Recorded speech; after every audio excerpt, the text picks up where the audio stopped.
Good morning all of you. Welcome to the Lakshya vision classes. आज हम पढ़ेंगे Bihar board class 10th का chapter 1 Europe में राष्ट्रवाद। ये पार्ट 4 वीडियो है। पार्ट 1, पार्ट 2, पार्ट 3 में हमने पढ़ा पुनर्जागरण, राष्ट्रवाद का कारण, राष्ट्रवाद का प्रभाव, वियना सम्मेलन का उद्देश्य, वियना सम्मेलन में भाग लेने वाले मेजबान देश, मेटरनिक प्रभाव, जुलाई 1830 की क्रांति, जुलाई 1830 की क्रांति का परिणाम और जुलाई 1830 की क्रांति का प्रभाव। आज हम पढ़ेंगे 1848 की क्रांति। 1848 की क्रांति।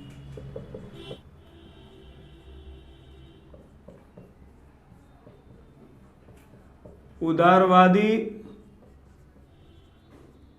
लुई फिलिप उदारवादी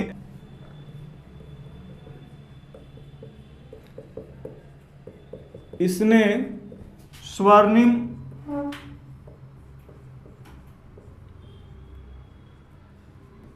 मध्यम वर्गीय नीति का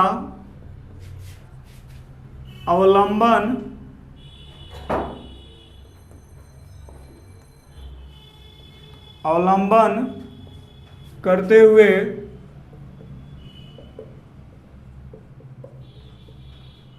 गीजो को प्रधानमंत्री नियुक्त किया। गीजो को प्रधानमंत्री नियुक्त किया। फिलिप वैधानिक, सामाजिक, आर्थिक सुधारों का विरोधी,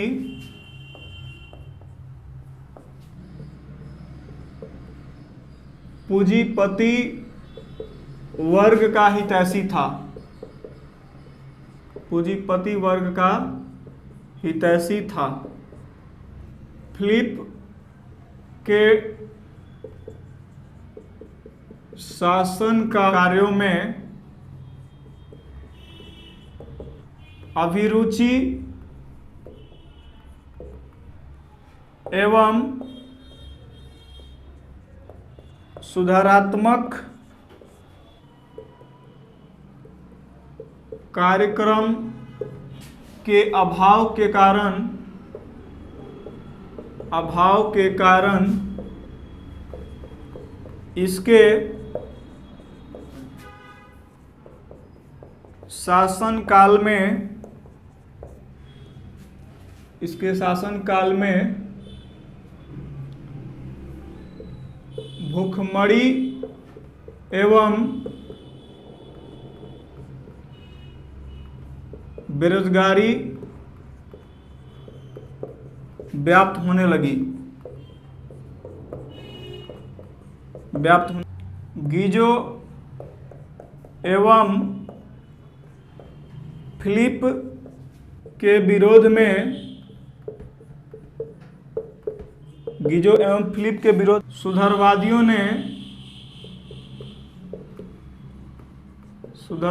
ने 22 फरवरी 1848 को पेरिस के थियर्स के नेतृत्व में एक विशाल भोज का आयोजन किया। फिलिप ने इस पर रोक लगा दी। इस घटना से निराश जनता ने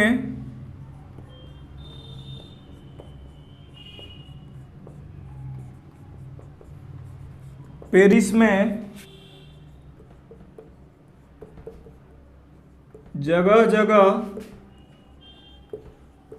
अवरोध लगाए गए। अंततः 24 फरवरी 1848 को फिलिप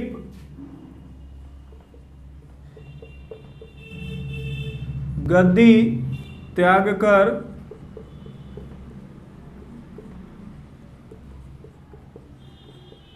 गया। इस घटना को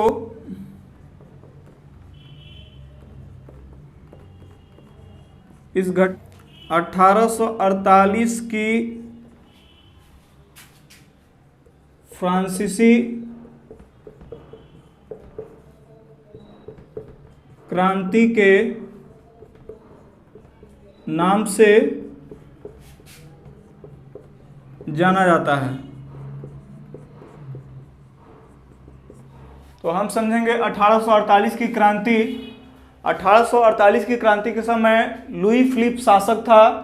लुई फिलिप एक उदारवादी और महत्वाकांक्षी शासक था।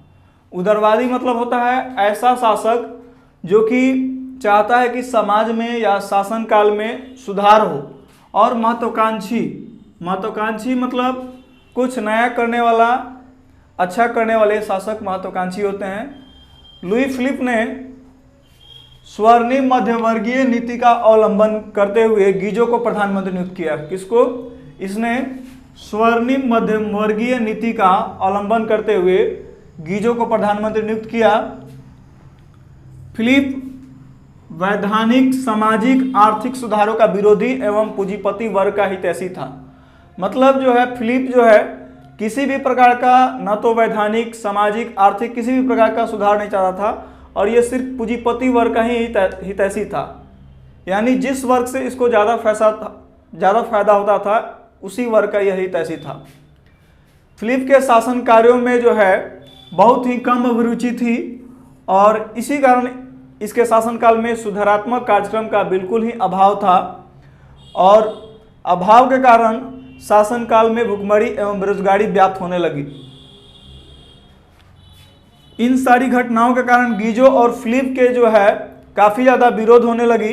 खासकर सुधारवादियों ने इनका विरोध किया, और सुधारवादियों ने 22 फरवरी 1848 को पेरिस के थियर्स के नेतृत्व में एक विशाल भोज का आयोजन किया। इस भोज पर फिलिप ने रोक लगा दी। इससे जो है नाराज जनता ने जो है जगह जगह अवरोध लगाए, जगह जगह ब्रैकेटिंग लगाए। अंततः परिणाम ये हुआ कि 24 फरवरी 1848 को फिलिप गद्दी त्याग कर इंग्लैंड चला गया। इस घटना को हम 1848 की फ्रांसीसी क्रांति के नाम से जानते हैं। एक बार इसको हम फिर से समझते हैं। 1848 की क्रांति, उस समय जो है शासक था लुई फिलिप। ये उदारवादी और महत्वाकांक्षी शासक था। इसने स्वर्णिम मध्यवर्गीय नीति का प्रतिपादन किया, और स्वर्णिम मध्यवर्गीय नीति का प्रतिपादन करते हुए इसने गीजो को प्रधानमंत्री नियुक्त किया। गीजो वैधानिक, सामाजिक, आर्थिक सुधारों का विरोधी था, और ये पूंजीपति वर्ग का हितैषी था। यही कारण था कि जो है फिलिप का शासन कार्यों में कोई भी अभिरुचि नहीं रही। इसके शासनकाल में भुखमरी, बेरोजगारी जैसी समस्या उत्पन्न होने लगी। 22 फरवरी 1848 को पेरिस के थियर्स में एक विशाल भोज का आयोजन किया गया, जिस पे फिलिप ने रोक लगा दी, और रोक लगाने की वजह से जो है जनता जो है नाराज थी, और पेरिस के थियर्स में इकट्ठा होकर जो है फिलिप का विरोध किया। फिलिप ने डर के मारे 24 फरवरी 1848 को इंग्लैंड चला गया, और इस घटना को हम फ्रांसीसी क्रांति के नाम से जानते हैं। स्टॉप कीजिए, हो गया। तत्पश्चात यानी असेंबली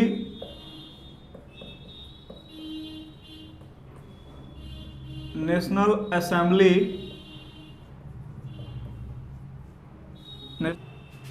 ने गणतंत्र की घोषणा एवं 21 वर्ष से ऊपर 21 वर्ष से ऊपर के नागरिकों को वयस्क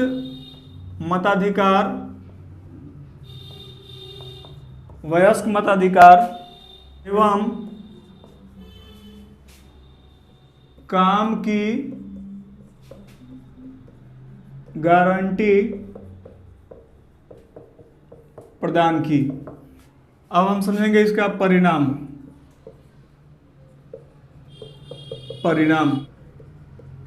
गणतंत्र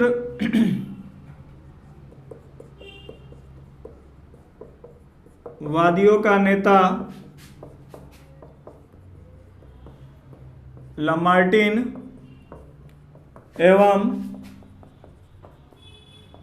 सुधारवादियों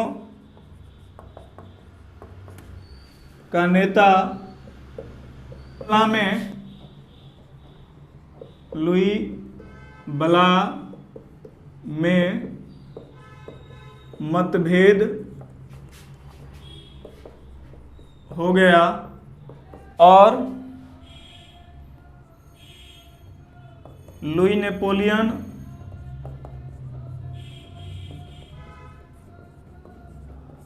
नेपोलियन फ्रांस का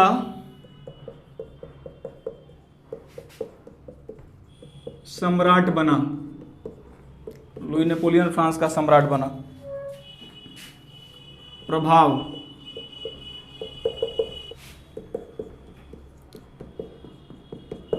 फ्रांस की पुरातन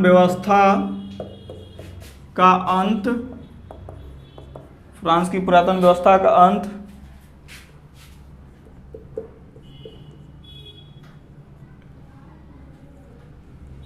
इटली एवं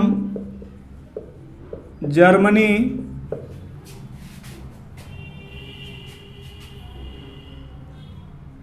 ऑस्ट्रिया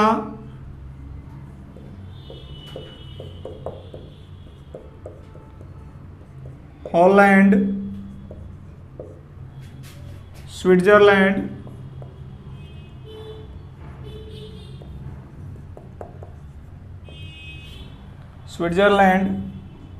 डेनमार्क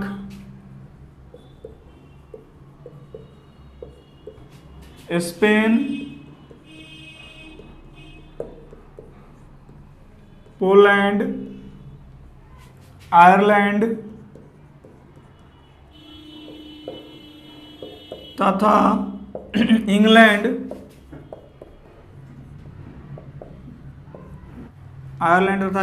में क्रांति की लहर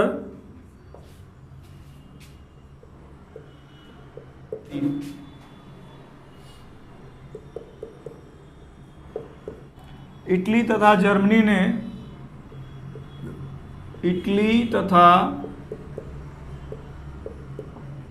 जर्मनी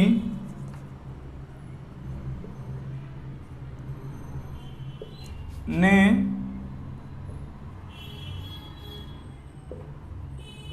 उदारवादियों के असंतोष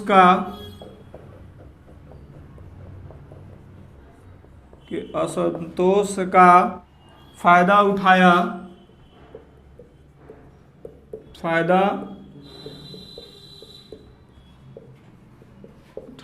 और राष्ट्रीय एकीकरण के द्वारा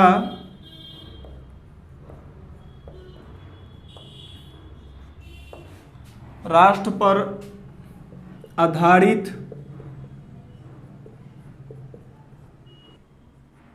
राज्य की स्थापना की मांग की।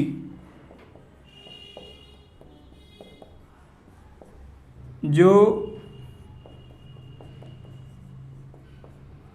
संवैधानिक लोकतंत्र के सिद्धांत संवैधानिक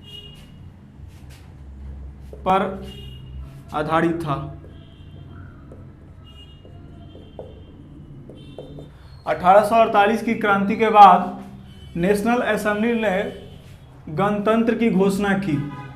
गणतंत्र मतलब एक ऐसा शासन व्यवस्था जो कि जनता के लिए रहेगी और जनता के लिए काम करेगी।